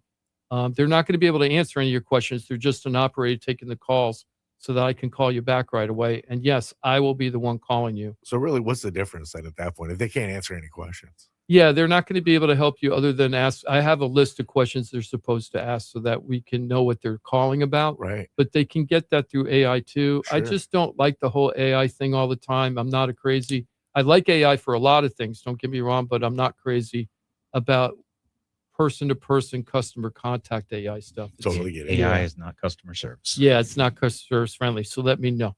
Let me see here. It's funny. Greg did a shout out. Greg and Diane are some of our favorite customers. Chris just helped Greg and Diane's daughter, Liesel, and son-in-law, Albert, just buy a new property just like 2 weeks ago. Yep. And he says, congrats on your closing, Jim. It's about time. Also, shout out to Ross. He was able to save us $1,200 a year on auto insurance. Oh, yeah, man. Nice. So Big win. So switching over to that, On I auto. just want to ask you one question. where are we on the $500,000 savings this year? I know he gave me a face like, oh, I forgot to look. I think you're at like We're like 290 or something. Yeah, 296 last week, I thought. What Ross is doing, just so you know. 311. How much? Nice. Wow, that's a big jump from just last week. Beautiful. He was at 296 last week. So what Ross is trying to do is save his customers, anybody that calls. You don't have to be with them now. You just got to call and see if he can save you money. He's trying to save his customers $500,000 this year. He's well on his way. Oh, yeah. And he's not trying to do it by giving you worse insurance than you have now. He wants to have equal or better and savings. Yes, it's going to happen. Yes, it can happen. Not a guarantee. But we're also going to talk a little bit more about property insurance myths later on in today's show. So if you're really into property insurance, hold on, and we're going to get to you a little bit. $1,200 on auto. That's awesome. That's substantial. awesome. I thought for sure that was property. Yeah, that's $100 a month. That's awesome. That Imagine. is. That's awesome. We're not going to take the break, Jimmy. Is that okay? I know we're at 10:05. Sure. Chris, so you've been traveling around a lot. How many miles you put on your car in the last week? Hey, since we're not taking a break, Oh, I'm sorry. let me just let everybody know Florida Talk Real Estate is a .com. Your access to the entire team. Pros, you get them all at one source, FloridaTalkRealEstate.com. We are on some other platforms, Facebook, Florida Talk Real Estate. You can find us on YouTube, Florida Talk Real Estate LLC. Lots of information. Share, please share, comment, like. You can change lives with the pros. If you're buying a home, selling a home, stuck with a home, you don't know what to do, anything that touches the world of real estate, we got a professional to give you the guidance you need so you make the decision that's right for you and your family in the time that's right for you. No pressure type stuff. And don't let money be a holdup for you. That always seems to be the big thing. Why? I can't afford to even find out. You can. All the information to find out where you stand, what you need to do. This is free information. This team understands that the money comes through the success that you're looking for. And they're not worried about that. And it comes in time. It's about making things right for you and your family. FloridaTalkRealEstate.com. Thanks for being with us on a Saturday.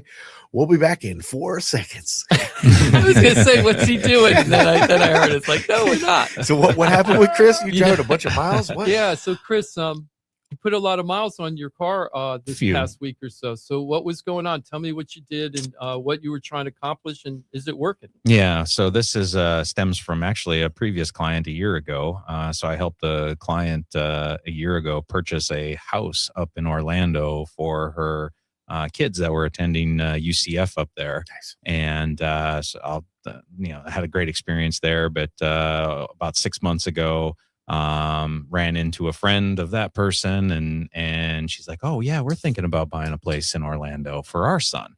I was like, well, let me know. I'd be happy to guide you through the process, what worked for different clients. And so, I made a couple of trips, up and down up and down the 95 corridor from, Palm Beach to Orlando this week. So, we kind of had a whirlwind. We looked at 7 properties one day, back to back. So it was a lot of fun. Yeah. And that Orlando traffic, you gotta love it. I'm sorry. I like Orlando, but it's super hot, and the traffic during rush hour traffic. I feel like it's the only thing worse is Miami. Fortunately, we were over by the university, so it's a little. It's not so bad over there. Oh, yeah, you get to avoid some of the worst. So how does a parent decide if it's a good idea to buy something or let the kids stay in the dorms or rent? Do you have a way that you try to figure out what's best for the customer about that? Yeah, I mean it's gonna vary from person to person. I think so. For my client last year, she had 3 children that were going to be attending UCF at one point in time. So. That was a little bit easier of a decision because if you look at the dorm room prices at the university, it's anywhere from $1,000 to $1,500 a month is what just the room costs are. And then on top of that, when you're in the dorms, you're required to partake in the cafeteria plan for the dorm as well, which is another fee on top of that every month. So when you're talking about 3 kids in one university at one time, you're talking $4,000 a month minimum for just living expenses. That's $48,000 a year. That's $200,000 over a 4-year university timeline. So just for them to have a place, just for them to have a place to live. To rec, Yeah. Just to exist. to wreck and have Yeah. a party And have the keggers. well, in the a lot of it up there too is, you don't just get a 9-month lease during the school year. You're required to do a full year lease. These landlords lock you in for an entire year. So you're almost forced and compelled to stay there for the entire year, for the summers, etc. Which, it maybe isn't such a bad thing for depending upon the individual kid.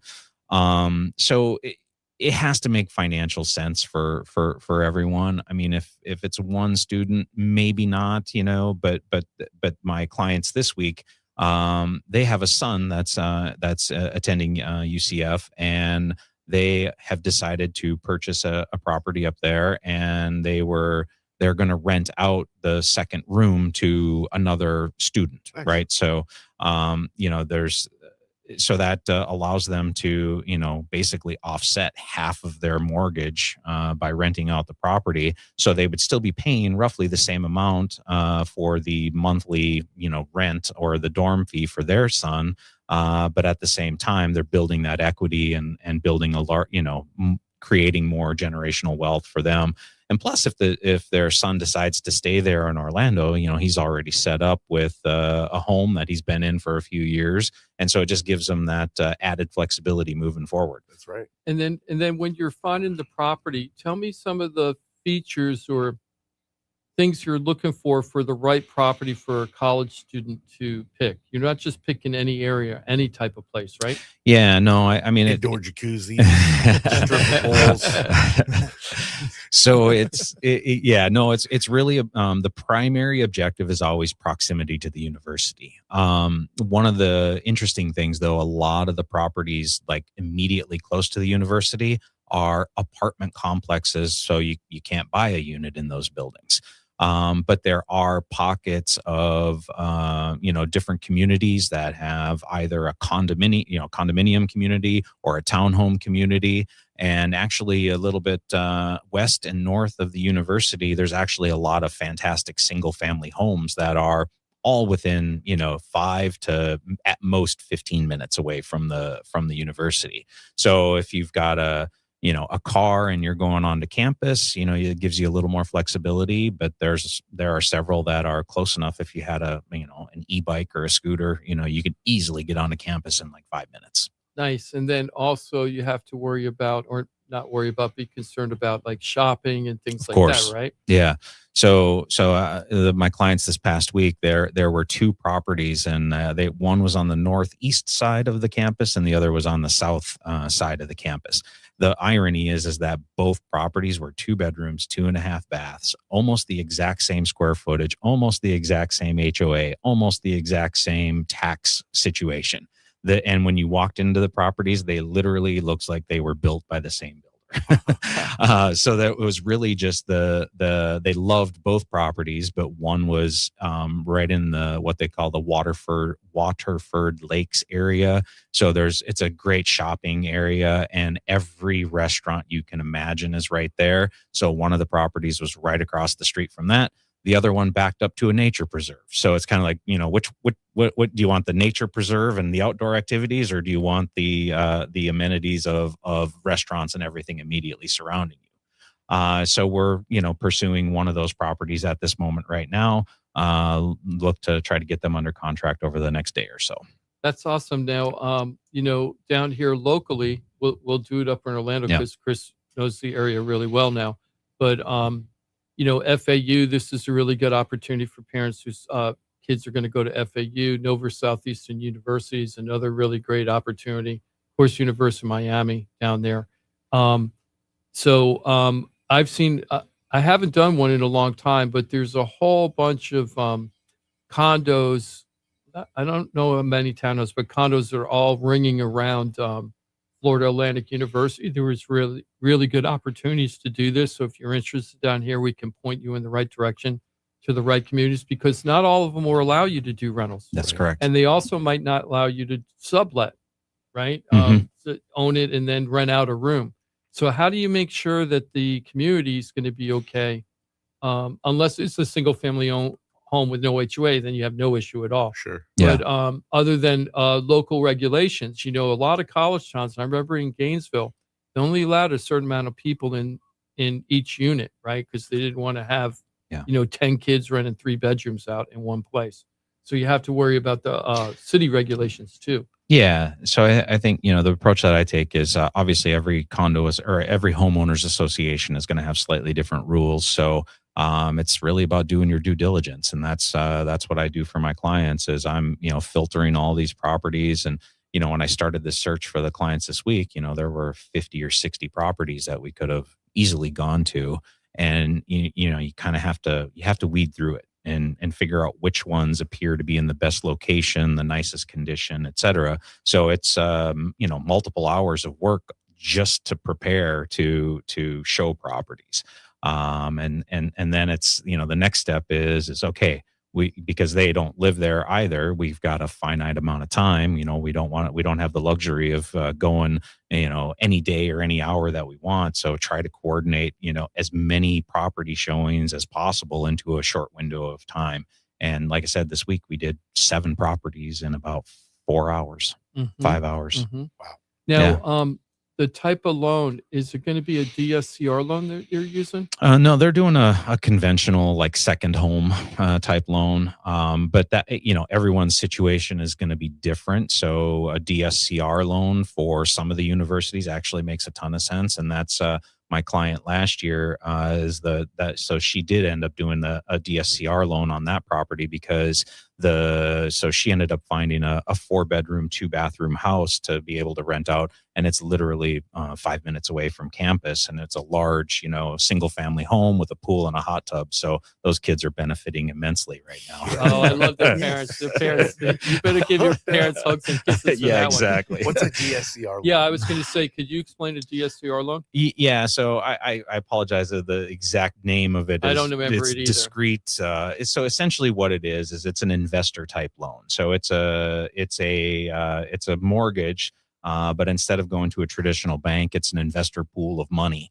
And these loans, if you have very good credit and you have your 20 to 25% down payment, they're a relatively easy loan to get from a mortgage standpoint. And, yeah. Oh, I'm sorry. No, go ahead. Yeah, and the reason why that is because they're not really so much worried about the appraisal. The loan isn't approved for that. It's more approved for can you rent it out? What's the cash flow for the at least the amount of the mortgage? Yeah, they like to see about a 90. Well, it varies by investor, but typically, so let's say on that 4-bedroom, 2-bath house, the total mortgage, taxes, and insurance and everything was probably around $3,000, $3,200, something like that. But the rental potential, if you just do $1,000 per month per room, you're looking at a $4,000 a month cash flow. So it gives you a very favorable ROI on that investment, and it qualifies easily for a DSCR loan. Yeah, I can see that. Yes. So it's really based on the rental rates more than it is the appraised value. You still have to have, you still have to meet the credit requirements and all that. And the interest rates aren't that much higher. They're slightly higher, but not much higher than if you were doing a conventional loan. There's even in talking with one of my other clients, didn't use Mike through the mortgage firm, but through their investor loan, the rates were very comparable to a 30-year traditional 30-year fixed mortgage. So there's some competitive rates out there on the DSCR loans right now as well. Interesting. Yep. So if you're thinking that, hey, this sounds like it might be an opportunity, my kid's coming up, or my kid rented last year and it cost me so much money, maybe this is a different path. And you got to give us a call and we'll go through the whole thing and show you how it works. The other thing is that the appreciation, you can't ignore that. Yeah. So not only is the mortgage being paid down over those 4 years, but even if you only got 5% appreciation, right, being very conservative, still 5%. Yeah, you're going to be doing very well by the time it's time for you to not keep the property anymore and sell it and put it back on the market. And if they're smart, they're going to come back to us so we can market it as a great college buy, right, to help the new people come in and do the same thing that you had just accomplished. Right. Or you can become a distant landlord, in the sense that you can hire a property manager, cash flow it, rent it. They take care of everything for you. So it's just another diversification of your investment portfolio. Yeah, you have decisions. That's awesome. Mhm. Yeah. I'll say too, there's the last kind of there's also some unintended benefits of it that people don't think about. Like recently up at UCF, one of the dorm buildings, they had to close it down. They had to kick everybody out for a short period of time because there was a mold issue, right? And so a bunch of students had to be relocated into some apartments nearby. That obviously caused a major disruption, and parents had to pay for a hotel room for a couple of weeks for a kid and have fun getting that back from the university. But Yeah. so there, but it's beyond that too. It's also just the kids, your children can learn to become more self-sufficient adults and not have to wait to, for you defer that even longer. They get that responsibility of home ownership, the pride, because it's their parents' home or their home in an essence. So it's there's a lot of other benefits to it. That's awesome. I'm laughing because this guy Adam just sent me a message and I might have got it switched over.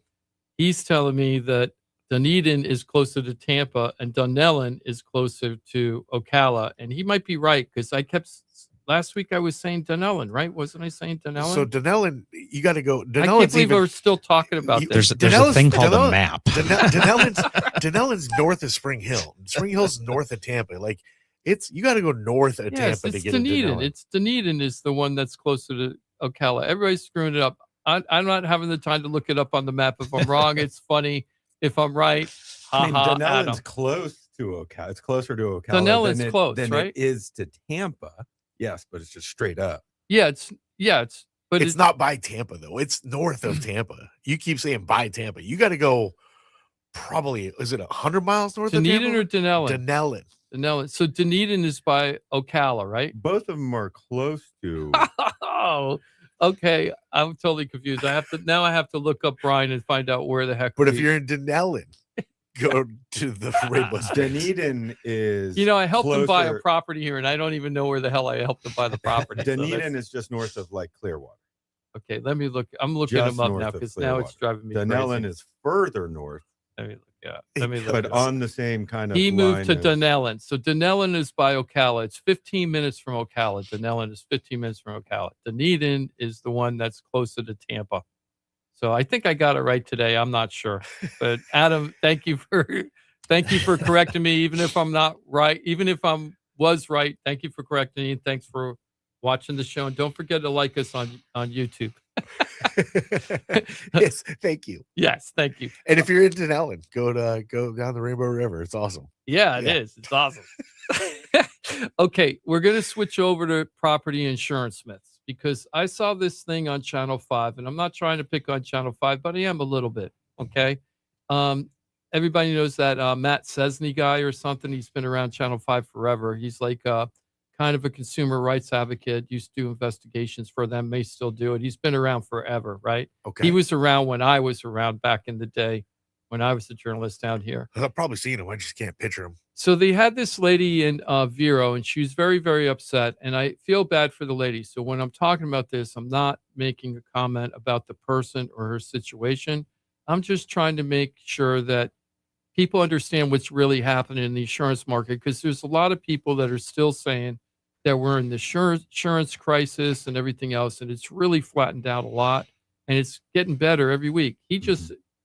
Ross just told us he saved $311,000 for people this year just by reconfiguring their insurance policies from a couple of years ago where it was super expensive. Yeah, we need a lot more people to pick up the phone and get with Ross Marinetz at Brightway Insurance, Juno Beach, FloridaTalkRealEstate.com. It's just that simple. And we need a lot more people. Yeah, and not just property insurance, auto insurance, everything. We just saw that Greg and Diane saved $1,200 a year from their insurance. And Greg just texted us again and said that he was at one of those insurance companies that are very veteran oriented, because Greg is a military veteran. Thank you for your service, Air Force. And this one insurance group makes it sound like they're connected to the military, but they're not. But they they do service a lot of military people, and they're very. That's just the way they market themselves. But the people are very loyal that go there because they really think that, some of them actually think it's like connected to the federal government. It's not. Just market themselves. But they saved $1,200 from that company by going to Ross to the right people. Nice. And so this one woman, she lives in Vero Beach, and she said that she might have to sell her house in just a few months because her property insurance jumped up to $9,000 a year. And I was like, wow, that really, that's really rough From when you what? hear. Well, she bought the house in 1994, and they're saying that she needs a new roof, and she hasn't put the roof on. And so what's happened is, in this article that she talks about, she says that they're now asking her to pay $9,000 a year, which is about $750 a month. And her roof's at least 32 years old. Yes, that's what it sounds like on At this thing. least. And she said that it went from $6,000 a year to $8,000, and now it's over $9,000. And I'm like, yeah, because they told you when you had a $6,000 policy, your roof is probably past its useful life and you need to replace it. And then she didn't. So they keep raising her insurance. Am I right about that, Ross? Is that probably what happened in this case?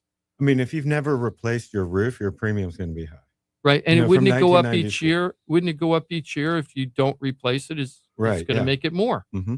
Right. The fact that she's even able to attain insurance feels like, I'm sure the pool of available carriers for her might be pretty limited, considering her roof's at least 32 years old.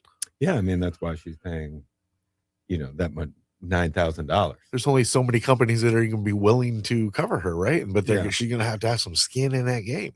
Yeah, and I mean, And it was a composite shingle roof, right? It wasn't a metal roof or a cement tile roof. It was a regular composite shingle roof. And that roof, I looked at it very carefully on the video. You can see that it's losing granulation. It's 32 years old, right? It's losing granulation. Some of the shingles look like they're shrinking and pulling up, right? So all those are signs that you need to replace your roof. yeah. And I mean, it just doesn't, I mean, $9,000 seems kind of high, Mhm. especially in Vero Beach in general. So does she have all the correct discounts? Does she have,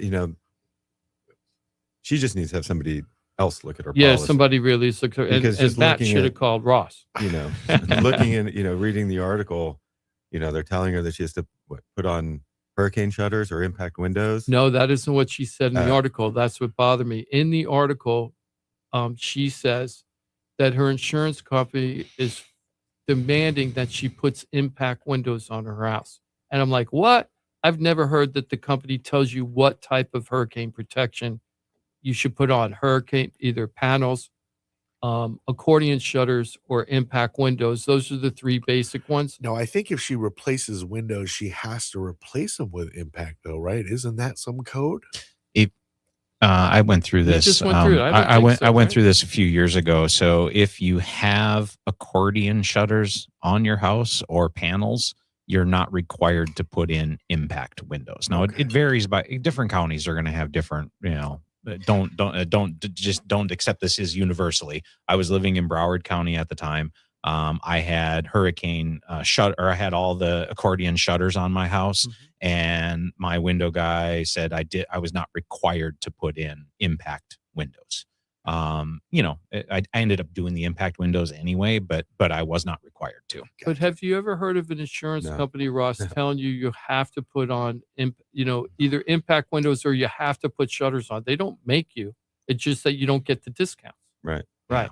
So that seemed like a little fugazi to me. Now, the other thing city that happened code or the city codes will vary, That so might- it could be more of a city Right. code issue versus an insurance force. Yeah. Yeah, and then the other thing is, she said that she did try to go to the My Safe Florida Home program, in order to do this, and she says that it took she couldn't find a contractor to do it at the time, and apparently that's a statewide problem right now because the state's trying to figure out how to place contractors with homeowners. I don't know why that would be a problem. You think that the contractors would love this business? So are you that's a problem? Or you're just from that article? From the article Because only. I see that From the article, article. it says a roadblock many. I know people that go through this all the time, Mm-hmm. and nobody's ever said, "Hey, man, I went through that and I couldn't get a contractor." Yeah, I never heard Everybody that I either. know, so Yeah. So there's I wouldn't put a lot of weight into Yeah. this article because I mean, I just had somebody go through it. Hey, can you send me my updated declarations page because I just got my windows done and I need to, Mhm. And I did it for my dad, Mhm. like 2 years ago. I went through it and it was choose your own contract. Yep. Yeah, exactly. So And the other thing about this is there has been a problem of the time delay and applying and then actually getting approved to do it. That has been a big problem. right, because I think so depending on your situation, they're allocating the money to people who I think they can tell need it more. Yeah. Like because technically my house qualifies for something, so I wanted to see what it was, and it was, hey, we got to wait for you till like September before we even. Yeah, before. And I forget what the wording was, but it seemed like it was. I don't need it as much as somebody else, so it seemed like that was the push was because they're trying to give it to people who do. And the only reason I'm doing this, I'm not trying to pick on Channel 5 or anything, or this woman, right? She's going through a heck and back, okay? What I'm trying to say is when people read this article, and it was a very popular video on YouTube and everything, so people are watching this and like, oh my God. There are big problems out there, and people on budget are really struggling. But we don't want wrong information to go out there. People will read this and go, "Hey, my insurance companies are making me put impact windows in my house, and and my people are paying $9,000 a year without reading the fine print." It's like, yeah, when you have a 32-year-old shingle roof, and the insurance companies warned you that you need to replace the roof, and you haven't done it, you're going to pay more money. It's either pay for the roof or pay for the insurance premium. It's your choice. It's just a super misleading article. Yeah, it really the is. overall industry is in a so much better place, rate wise, than it was even 6 months ago. So, and it's really affecting the amount of people coming into Florida. There's a lot of people that are choosing not to come to Florida, and they're moving to Tennessee and Texas. Those are the two big states if they don't come here. For those people, rates are crazy. Insurance is super expensive. This article's bang on. You don't want to move here because you're going to pay $15,000 a year. At least. Can you tell Ross is a Florida boy? Florida boy. I don't want the people coming, right? But it's serious though. It does affect the amount of people coming in, and there's a lot of people are choosing not to come here, and they're looking at other states because they're thinking that Florida's becoming too expensive. And Florida, that really hurts their pride, is because we've always known as the state to come to. Everybody wants to live in Florida. We're a paradise, and we're like just the best state ever. And now people are going, maybe not. Maybe we should go to this state or that state. And they're doing a lot of other choices now. Even the people that live here have a misunderstanding of how much we have improved on the homeowners insurance problem in the state. I see it when people talk about the argument of the property taxes. Well, they should fix the insurance problem first. Well, they did. Yes, you're right. Yeah. And the difference is between the property taxes and the insurance problem is the insurance problem is more of a private industry problem. So you're regulating a private industry on what they can or can't do. But and that particular industry, if they don't collect enough money, and then we have the big one hits, and they don't have the money, and they go under when you need them at the most important time, right? That's a big problem. So there's a lot of delicate balance there of what you need to do in that situation. You can't just tell an insurance company, I don't care what your risk is, this is what you're going to do. Now we have the Department of Insurance that tries to control those costs, and they do the best they can. So anyway, when I read this story, it's like these are kind of things. So some of the myths, right? Myth number one: insurance companies aren't going to make. And I'm asking you, Ross, you could tell me if I'm crazy or not, right? Or yes or no. So insurance companies are not going to tell you that you have to put on hurricane shutters, panels, accordion shutters, or impact windows. They're not going to tell you have to do that. They're just going to say, if you don't do it, we're going to charge you more money. Is that correct? No. If you, I asked the question wrong. I've never seen a company that you are already with decide that in order to continue coverage, you need shutters. Now, I'm not saying, and the reason I word it that way, because there might be, like, maybe their agent said, hey, I can get you this company, but they'll only accept it if you have shutters, which that might be one in a weird scenario, but overall, no, I've never seen it before. I've never seen a company say, hey, you have to put impact windows in or anything like that. But there could be a chance that a company might say, one or two companies might say, I'll take it, but you have to have this, this, and this. Right. There is one company in Palm Beach County, you have to have opening protection to be eligible with it. In Palm Beach County only. Just out of curiosity, did you get a really good rate from that company compared to other ones? Well, you can, but it's also a little bit different kind of policy. I see. Okay. It's a little bit different. Like it's kind of a new type of policy that's out there. Mm-hmm. It covers like all the major things, but there's like no mold and whatever. Limited. But yeah, but to be eligible with them in the Tri-County area, you have to have opening protection. I'd like to switch gears because we've only got a little bit of time left, and I want to do this because I think it's kind of interesting. I just see this convergence of similar issues that are just converging on a lot of different subjects. Are we shifting out of insurance? Yes, we are. Let me just do this real quick. Cool. So if you are listening and you have not shopped your insurance, go to floridatalkrealestate.com. As we noted, Ross and his team, Brightway Insurance, Juno Beach, they have a goal of saving $500,000 for their clients this year. And it's not about just trimming your insurance back. If they can't get you the same coverage or better coverage, I actually saved about $1,000 a year. We switched probably 4 months ago now. Time so escapes me. It was about $1,000 a year. We got better coverage. We actually got considerably better coverage. You can do the same, but you gotta pick up the phone. You gotta send the text message. You find a way, a smoke signal. You gotta get the ball rolling. We gotta get your address. If you can send the doc page, literally take a picture of the front and back of your declaration page and just send that to Ross so he knows that we're doing comparison apples to apples. You can save money. It's there to be had, but you got to do your little part. It takes 5 minutes of your life. You'll get a response from Ross and his team, couple of quotes. It is seamless. And you're like, yeah, I want to go with that. Hey, Ross, I'm going to go with that. Sounds good. Bada bing, bada boom. I need you to sign this.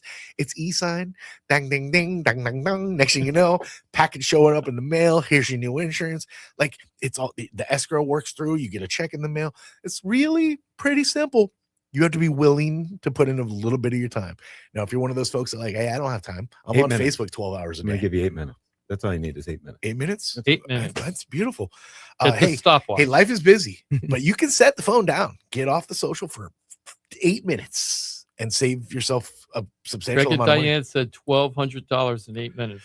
The numbers are going to vary, obviously. You might have a great rate. Ross might be like, hey, you're doing pretty good, actually. But you might be getting hosed, and you might get some amazing news. FloridaTalkRealEstate.com. Do your part. Save some cash. Actually, one of our big fans on the show, almost weekly, but she hasn't been here for a couple of weeks, is Magali. And Magali went to Ross and tried to get some quotes, and he was like, "You're good with what you're at." And that's the way Ross is. I wanted to bring my my auto package in today and just dump it in Ross's lap. Actually, I have to talk to him about my mom today too, so we're going to be talking about that. I might be part of that 311 right now. So to add on to it, wanted to talk about the big changes that are happening in South Florida, but I'm kind of focusing a little bit about Palm Beach County right now. One of them's a statewide thing, and one of them's a city thing, and one's a county thing. So there's three big issues that I see that could change the face of South Florida over time. That's AI data centers, the elimination of property taxes bill that's being voted on for a referendum in November, and then West Palm Beach is deciding what the future of their downtown and their lifestyle is going to be about. And so let's start with the data centers first. So there's this project called the Tango Project that's out in the Loxahatchee area, and it's been going through for quite a while now. And a lot of the residents over by Avenir and Arden, I think it's Arden over there, they're really complaining about this gigantic data center that they want to put out there for a bunch of different reasons. It's going to be close to a school. The thing's going to be huge. It's going to have its own kind of like electric power plant to run this thing. in a lot of the other cities in the country, one of the biggest problems with those electricity plants that they're using to power this data center is that they have this huge humming sound, which is driving everybody crazy. And there's this one area in Virginia where the residents are just up in arms saying that it's destroying their property values, because who wants to live near this and the 24/7? heat those things put off. Yeah. Too. Oh. And We do away with my sound machine. yeah, exactly, right. So so there's been a big fight here locally about this, and the county commission did put a moratorium last week about data centers. So they're putting a moratorium on them right now, but the Tango project is still going through because that was grandfathered in. Yep. Now, the county government officials have approved this project, but the zoning and planning board have denied it. So now it's going to be going up to a vote on July 15th to the county commission to decide if they're going to move forward with this project. Totally happening. I hope it doesn't, Me in too. my opinion. And this is why I don't think they know enough. And the big problems I have with it is that sound. I also think there's environmental factors about the water. I read an article where the residents are saying this. I haven't done the research, but reading the articles where the residents are against this project, they originally told that the project's going to use 5,000 gallons of water a day to cool the stuff and everything. And then that water becomes kind of polluted, but they're going to recirculate the water so you're not using fresh water all the time. I got a little question mark about that. But the bigger thing I see is now the way it's been approved that the county's okay. Now they're saying up to 100,000 gallons a day. Big difference, right? Also, that whole area is right where our water table is for the fresh water that we get to put in our tap water. I don't want to be like, remember those towns where they were fracking and you turn on your water and the water was disgusting, or the pipes would go on fire, right? I'm not saying that you're going to have water going on fire because it's a different type of technology. But then I was starting to do a little research last week to find why would any community want these plants in here? You don't have a lot of employees. It's a gigantic complex. There's hardly any employees running it. And I found out why. They will generate so much tax money, and we're not talking property taxes. Every single one of those computers, it's almost like Bitcoin mining. Every single one of those computers have a special type of tax.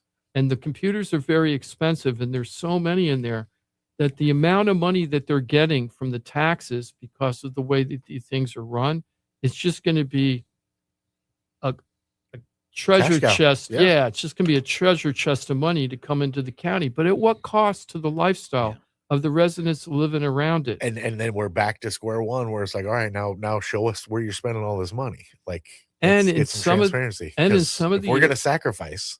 What do we get from it? Yeah, what do we get from it? And then on the other thing that's involved in this is that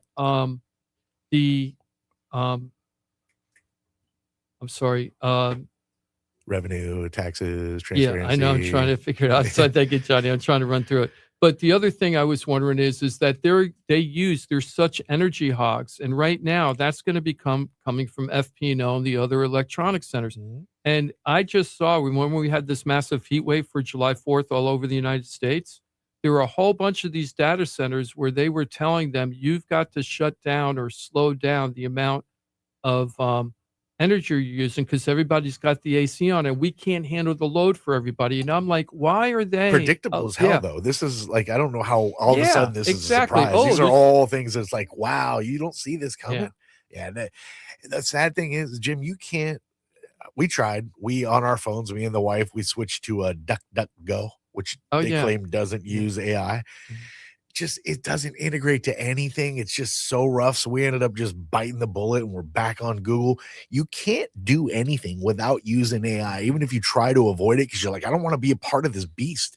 It's so integrated into our lives now. These things are going to be a part of us. And sadly, everybody that's in the areas that they're coming, you got to deal with it. Now on the flip, there's no stopping this train. Yes, and on the flip side, Chris happens to be a very techie guy. And, he doesn't think it's as gloom and doom as I'm making it. I'm always trying to be fair here, right? Yeah, I'm always trying to be fair. Terrible. So tell me what you think about it. So I think first there's different types of AI. AI is a very loosely thrown out term. There's multiple levels of AI, number one. And I have to say one thing, for the last 25 years in just your Google browser, you're basically, when you search anything, you're doing an early version of an AI, a very limited AI, which is just a predictive search algorithm, right? If you don't mind, let's focus instead of AI, the data center. Yeah. So the data centers, I think it's a tough one because, myself, I'm very environmentally conscious with everything that I do, but I also understand technology and we want to continue to progress in technology, right? That's my stance. So I think that the key to the data centers is there are ways that they can be manufactured, which will reduce the environmental impact. One of them on the water is closed loop cooling is paramount. So I think this comes back to the zoning and the city commissioners. They need to make sure that you're not doing the evaporation type towers, because that's where the water flows through and it's air cooled, and the water, that's where you utilize the most amount of water. Now, the closed loop still uses water, yes, but it's a significantly lower amount. But the flip side of that is the cost of manufacturing is higher and the cost of maintenance is higher. So that's where the large companies that are building the data centers are going to be pushing back on that. So it's like anything. It's like the easy path is the cheap path, but that also comes with the consequences of increased environmental impact. So there's a balance there. The story of 21 Pilots. Absolutely.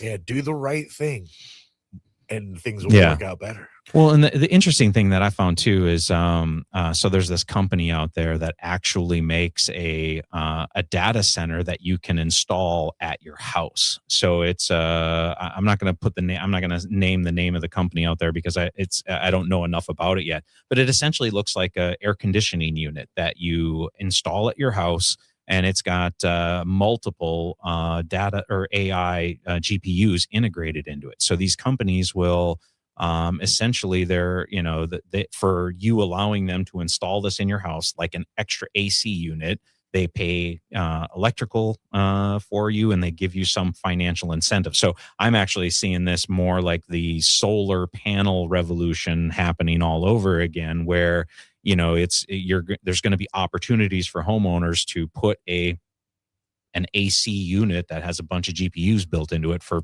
data center and get an income stream. The New York Times just came out with an article last week about this, and they're saying that one of the ways that they can collect this electricity is by turning to homeowners, just like Chris is saying. And there's 3 companies right now that are at the forefront of this. Of course, Tesla, right? Because they got the Tesla solar panels with the battery packs.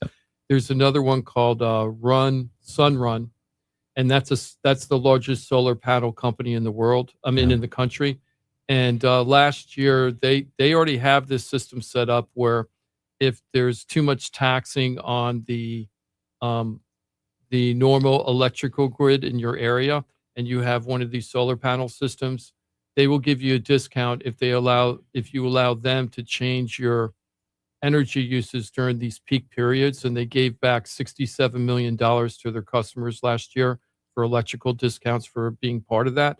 FP&L has something similar right now. When I was living in Delray, they had those little boxes, and if the usage was too much, back then they would just cut off your electricity. You just had a blackout in your house for a little bit while the peak usage was going on. Yeah. And you saved a decent amount of money doing that. I did it when I lived in Delray. And so now what they're thinking is to turn the people's homes into energy sources for the data centers and to protect the electrical companies so that they're not taxed too much from these data centers when we have peak usages for regular people. Turn the homes into energy sources. So what I don't understand is how the energy is generated in the home. Through these solar panels. Yeah. Through the solar panels. It all has to be solar installed. Gotcha. A lot of that. Yeah. Well, that's where you get the big benefit. Yeah. That's the biggest thing. Now, what I didn't get, and I was saying this a couple weeks ago. And they're going to pay for it all. Depends on the company, but yeah. Yeah. Yeah. NVIDIA it depends. and Pulte have already joined an agreement to. Have they? I saw that. Yep. Oh, I didn't catch that. Now, before the New York Times article came out, I was saying Musk is like really involved in these data centers, right? Building these data centers. And I'm like, why is he getting electricity from us using the public electricity?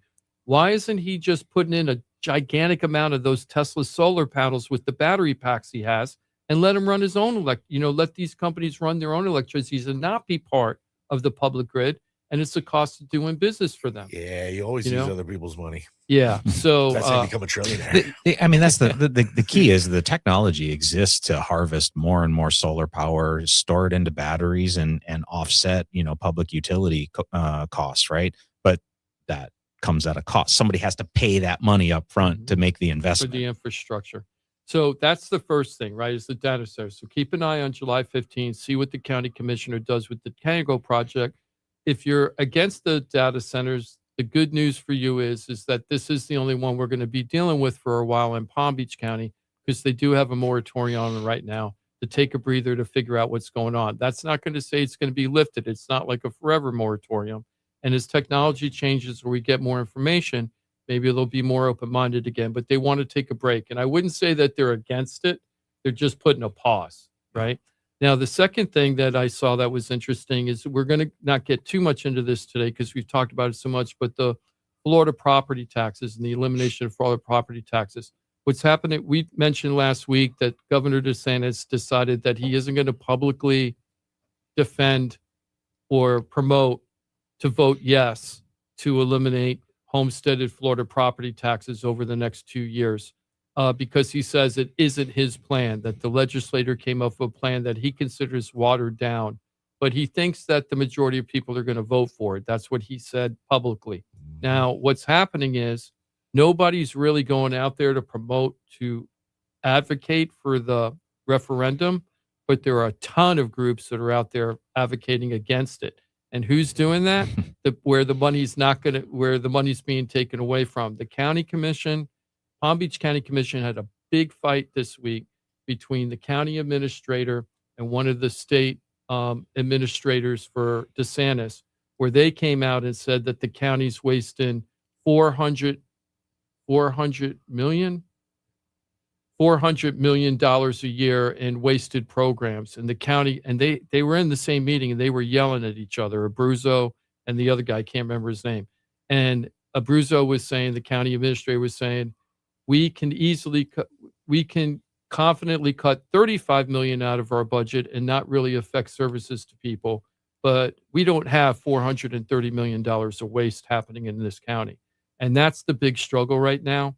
We've had probably Palm Beach County property appraiser Dorothy Jacks, who's saying, he's explaining, look, I'm a neutral. I'm just a numbers person. I crunch the numbers. And if you do this, I need to tell you what's going to happen. And you guys decide if you like that or not like that. That's what I like about Dorothy. Yeah, she's been on the show a couple of times. And she always seems to be pretty much down the middle, even though she's an elected official. And the numbers are the numbers. Yeah, and the numbers are the numbers. And this is a couple of things I learned from that article. She actually mentioned that what percentage of all the residential properties in this county, what percentage do you think are rental properties? I learned something on this. Like, wow, I didn't know that. It's probably about 45%. Okay, what do you guys think? I'd go lower. I'd say maybe 25. Mm-hmm. Palm Beach County, huh? Mm-hmm. Does that include commercial? Nope, just residential. Like home, people live there, or people not renting, or not, not homesteaded. I'll 20. Say, what are you going? 20% renter? Yeah. Oh, man, now you're really questioning me. I was going to say 55% renter. Yeah, it's 33% rental properties in Palm Beach County. Wins. Right. So right in the middle where everybody was, but 33%. 25, I think. Oh, yeah. So 33% is where we are. I just thought that was a nice factoid to see. I was like, oh, I didn't know that's a little thing because I had no idea. So with the elimination of property tax, what you're going to keep an eye on is there's going to be a lot of people out there saying, don't vote for it, don't vote for it, don't vote for it. But you're not going to see a lot of activity in your news feed saying to vote for it. Well, yeah, it'll come. You think so? Yeah, it'll come. I wonder July who's going to pay for it, though. But who are going to be the ones that are going to pay for that? Because we know the county and the cities are paying to say, no, don't do it. They want so who are the ones that are going to vote? I mean, who are the ones that are going to paying money to advocate for it. I We don't know. We wondered out loud about this like a few weeks back. Yeah. and I'm not certain. Yeah, But I it's don't know coming. who it's going to be. It's going to be interesting It's what coming. groups pop out of the woodwork. Taxpayer coalitions that want to lower property tax. They're out there, groups yeah. like that Mhm. are out there. I'm sure they'll push for it. Yeah. So I mean, I've seen both arguments in my algorithms and social media, more so of the negative, but I have seen both. I haven't Again- really seen a lot of positive yet. Maybe I don't know why, but I haven't seen it on mine. I would imagine like NAR or something would want to promote it to. Yeah, that's a good thing. I'll have to Mhm. check and see what the Florida Yeah. Association of Realtors and everything says, because I haven't looked at what they've decided. Now, the third thing is, and I thought this is really interesting, is West Palm Beach. Stephen Ross has made a really big push to turn Palm Beach County and transform Palm Beach County, but specifically where he's really working very hard is West Palm Beach. And he sunk hundreds of millions of dollars into this county, over more than hundreds of millions if you count the creation of City Place, but he's putting like 300 million rebuilding City Place to make it more Wall Street friendly. So then when these companies move down and the executives move down, that they have the kind of lifestyle and the kind of housing that they want to have down here. He's making a really big push. So what does that mean? They want to make it look more like Manhattan, larger towers, like larger multi-story buildings, super high density, more like a New York feel. And there's a lot of residents like, hey, wait a second, you're not asking us any of this stuff. You're voting and approving this stuff left and right. And it's happening so fast. Look at the Nora district. There's a North Railroad Association district. That whole thing is being transformed just north of City Place. And they're like, you're not still hood adjacent. Yeah, it is so hood enjoy adjacent. that. But the whole thing is that they're not, the residents are saying, hey, you're not asking us. So West Palm has decided that they're going to start putting citizens groups together to try to map out what they want the city to look like for the next 20 years or so. A lot of cities did that before Clematis Street got rebirthed again, the downtown Atlantic Avenue area, the Boca Meisner Park area, which used to be the Boca Mall, right? Lake Worth, downtown, all of those areas during the early 2000s, late 1990s, early 2000s, I reporter, they all used to have these citizen committees that would really do a lot of work to figure out exactly what they wanted where and map out street by street, block by block, what they wanted the city to look like for the next 20 years. A little planning. And they had to Yeah. vote for it. And if the residents didn't, so they created these plans. I can't remember what they're called right now, but they'd come up with these plans and then they would put it to vote on the city level or the county level. And if they didn't sign off on the project, the whole thing was scrapped. Boynton was now Boca passed it, Delray passed it, Lake Worth passed it, West Palm passed it. You know who didn't pass it? Boynton.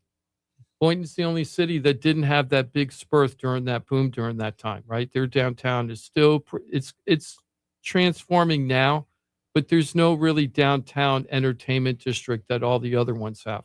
And that's partly They because chose not to. the residents chose not to. And Yep. the reason why they didn't, there's a lot of retirees there and they didn't want their tax rate. They were on fixed income. That's one of the biggest retiree areas in the city, in the county.